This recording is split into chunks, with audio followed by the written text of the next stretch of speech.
नमस्कार दोस्तों। मुझे पता है आप हमारी कहानी को अंत तक सुनते हैं लेकिन चैनल को सब्सक्राइब नहीं करते हो।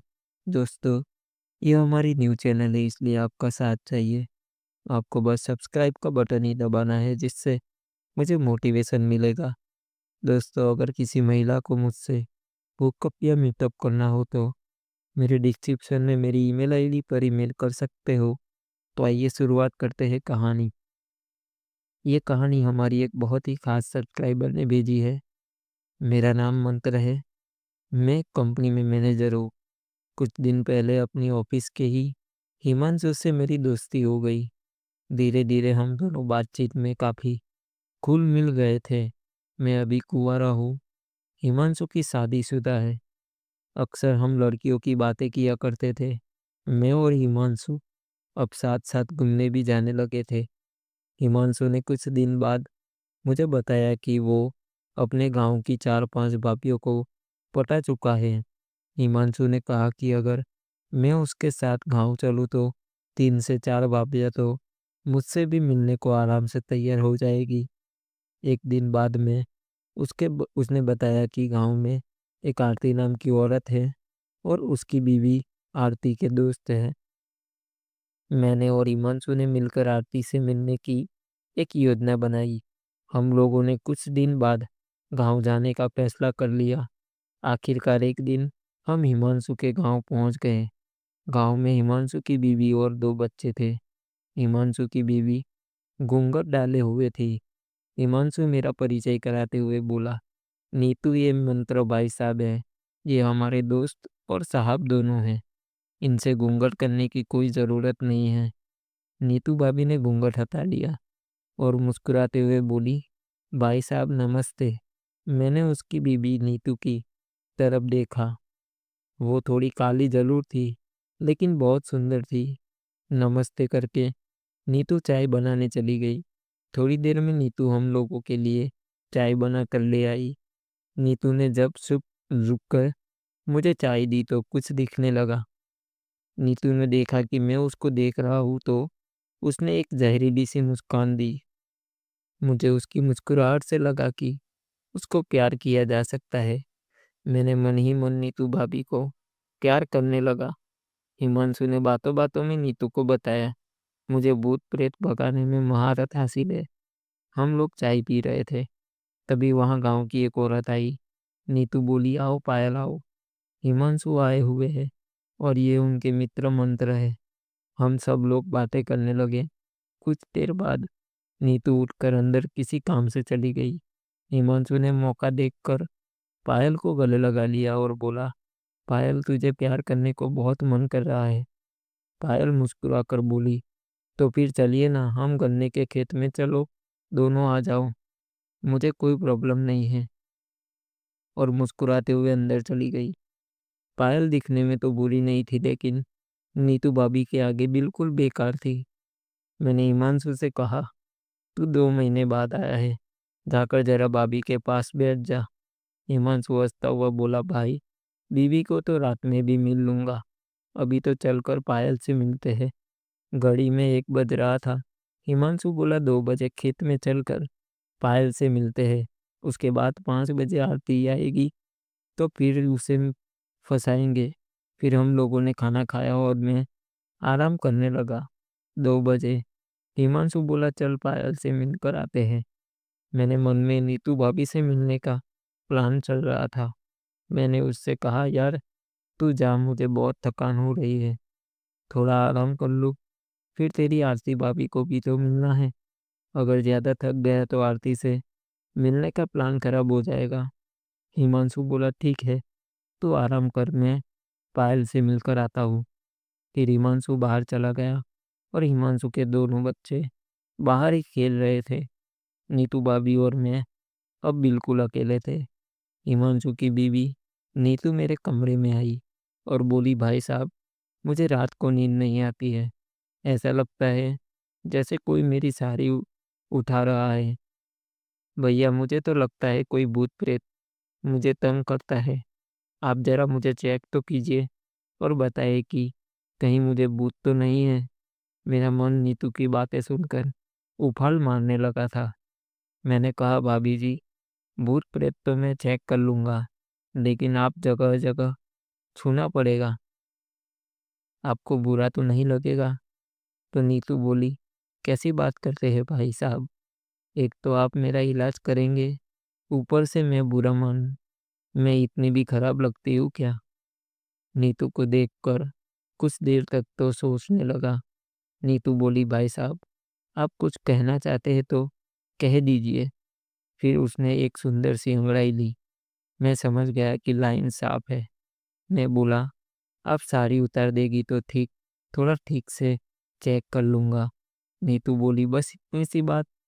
वो बोली, भाई साहब, ज़रा मेरी आँखों में आँखें डालो। उसने मेरी नज़र से नज़र मिलाई। उसकी आँखें बहुत बड़ी-बड़ी थी। नीतू खुश दिखाई दे रही थी।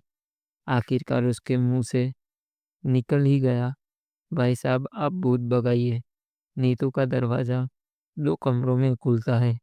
एक दरवाज़ा जिस कमरे में मैं था, उसमें खुलता था और दूसरा दरवाज़ा भाभी के बेडरूम में खुलता था। नीतू साड़ी उठाकर अपने कमरे की तरफ चली गई।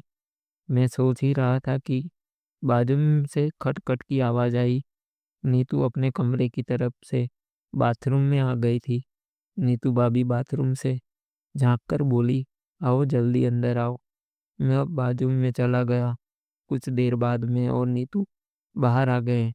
नीतू 2 कप चाय बना कर ले आई। हम एक दूसरे की तरफ मुस्कुराते हुए चाय पी रहे थे।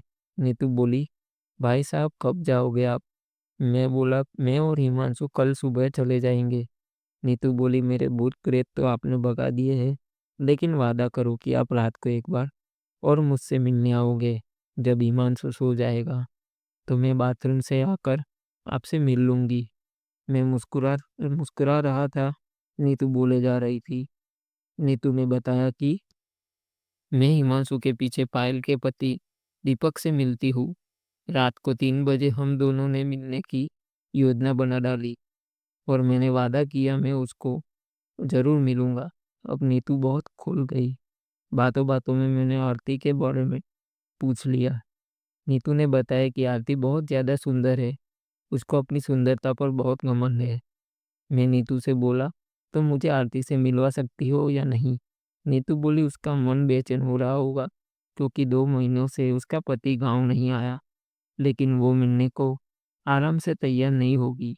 मैंने नीतू से कहा, आप उसे ये ज़रूर बताना कि मैं भूत-प्रेत भगा देता हूँ, बाकी उसे मिलना मुझ पर छोड़ दो।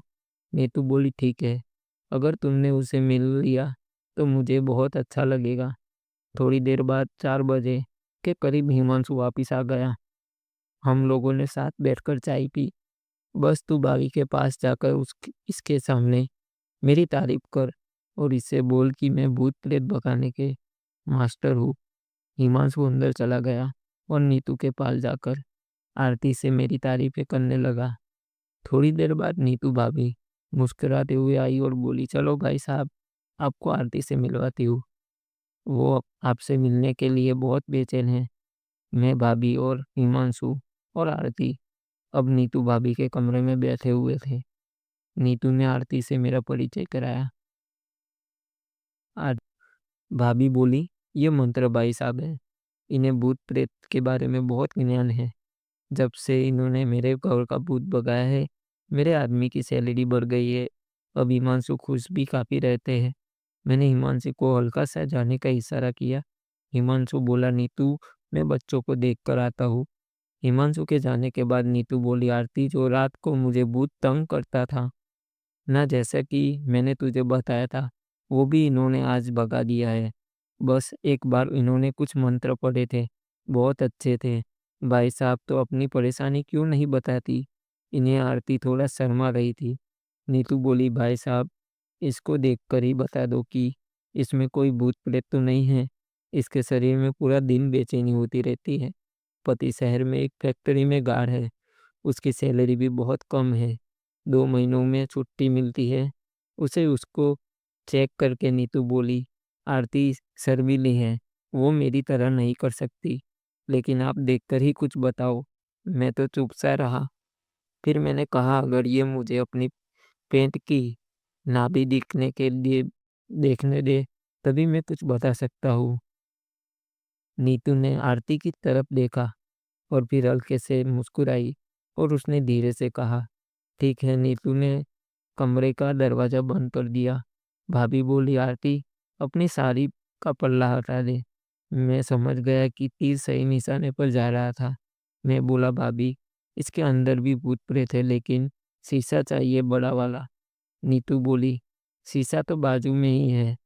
थोड़ी देर में मैं, नीतू और आरती बाजू में थे।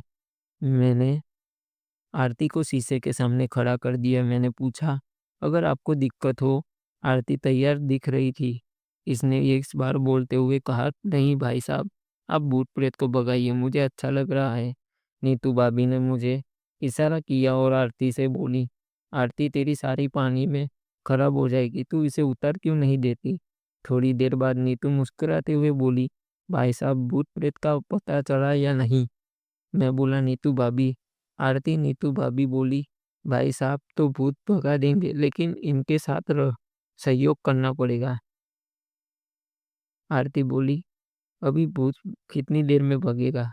इसने मेरे अंदर बेचैनी बहुत ज्यादा कर रखी है।